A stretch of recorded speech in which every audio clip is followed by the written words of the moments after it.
Hey everyone, got a nice song here today called Goodbye. I'll play just a little bit of it. It's by Gordon Jenkins.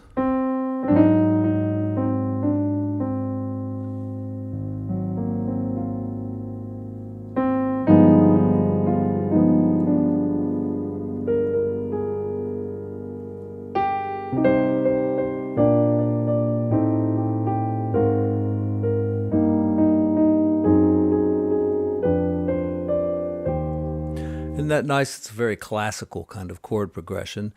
Gordon Jenkins was a conductor, an arranger, and obviously a songwriter as well. And I know he arranged and conducted this song for Frank Sinatra, who does it down, I think, I think the first chord is an F7, so it's down like an A minor instead of C minor. But we're going to just go by the chart here today. And one thing that Gordon Jenkins did in his arrangement was kind of play this, to give it that kind of haunting, sad kind of sound, and then and went like that. Because, when you say goodbye, especially for the last time, it's sad. And then we get to the classical part. We got a C minor. Let's voice it like that.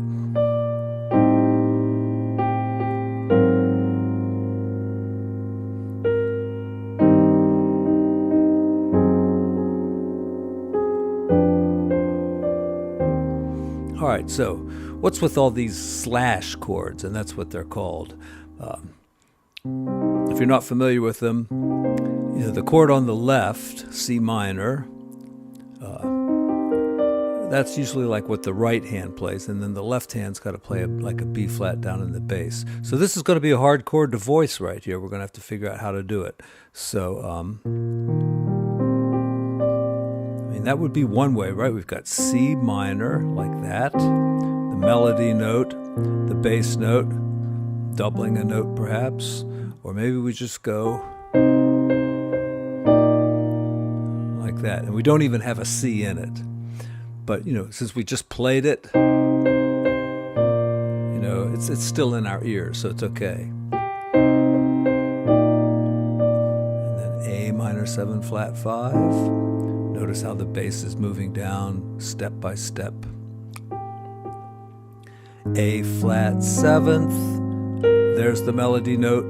Let's put the 13 in too. It's going to sound good. All right, here's C minor. Let's play a G in the bass. Maybe double a note someplace. All right, once again, A flat is the chord that you play with the right hand. G flat is the bass note. You don't play it like a G flat chord or anything. It's just a note. All right, and it says A flat 7th, but the note is the same as the bass note, so you got it covered. And same with this one. It says G 7th, but just a G triad. There's the 7th. We got it in the bass. And notice I left the E flat out of my chord up here because I got it here. All right. That's D minor 7, flat 5. A flat 7th, melody note. Again, we added the 13. And when you see this G plus, it's a 7th, it's got the 3rd. The plus refers to the 5 or the 5th, and you move it up like that. And a lot of times they call that the flat 13, because that's a 13 chord, that's a flat 13. So that's the chord. And then really just change the bass note to D flat and you've got it. And slide everything down like that. And you got C major. It says C major 7th, but a 6-9 chord would be very appropriate there as well. Then we do our 2-5 and do it again. Coming around the second time.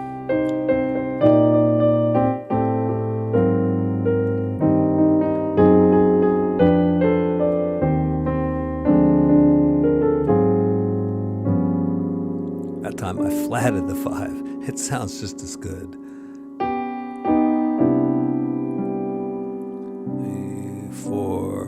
second ending. A lot of times they put these fancy chords here, and that's good if you're comping the song because you know not to play like a ninth or something. But the melody note is the sharp 9, so just create the A7.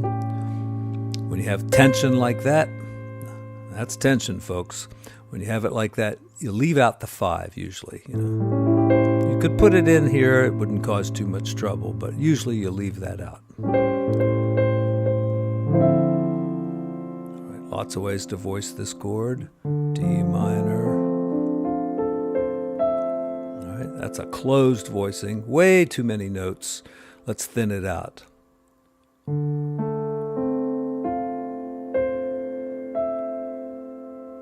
right.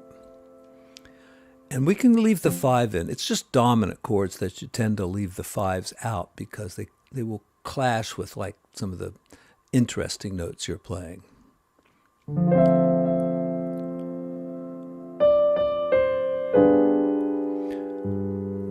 I played the 5, and it's not clashing with anything, so no problem. C6, 9. Let me give you a nice voicing. 6, 9, and put the 5 in.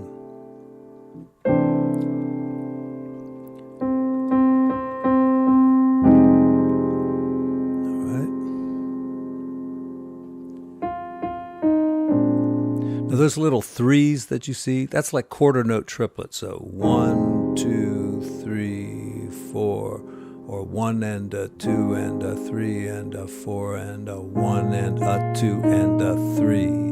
Like that. 1 and a 2 and a 3 and a 4 and a 1, 3, 4. All right, perfectly fine to just do a closed voicing here. Keep it small, or you can make it bigger. All right. We're in key of C major or C minor, and it's kind of in both, really. The flat 9 is really your go-to tension if you want to add something onto a dominant 7th chord in a lot of jazz songs.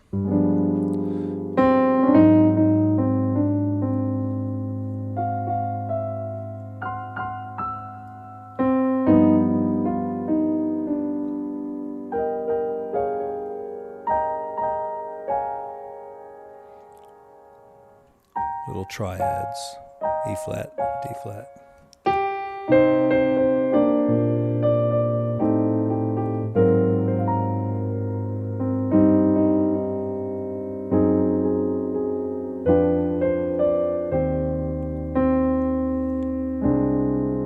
Sorry.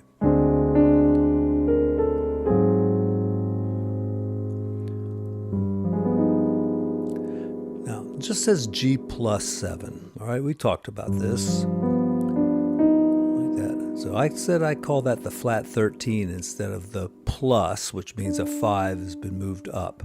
So you don't want to play the 5 in addition. If you're thinking of it as a flat 13, don't play the 5 with it. But you can do other stuff too. Like you can put a flat 9 in, you can put a sharp 9 in, you could put both of them in, and still end up with a nice chord. And even when you go to D flat, kind of keep everything the same, and you'll have a nice chord. See, there's G flat, there's G7 plus, right? And there's the 7, and there's the plus. Put a sharp 9 with it. Just change to this. Got a nice chord there on D flat. The sharp 11 is here. So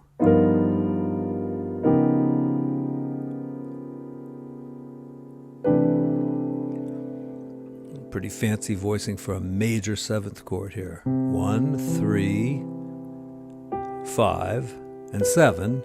We're adding the 6 and the 9 to it. But the 7 takes priority. If it's got a 7 in it, then you call this all the other stuff like 9s, 11s, and 13s. So that's why it's not really a 6, it's a 13, okay? Because we've got a 7 in it. But I mean, don't get too hung up over chord names. It's a C major 7th with some added BS in there.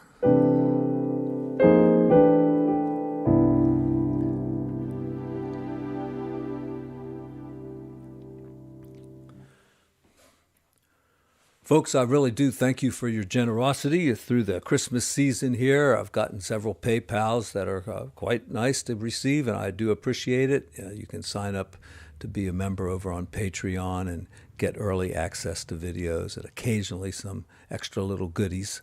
But it's basically the stuff I put here on YouTube. So thanks for watching. Hit the like button, hit the subscribe button, leave a comment, and have a happy holiday and a great new year. All right. Talk to y'all soon.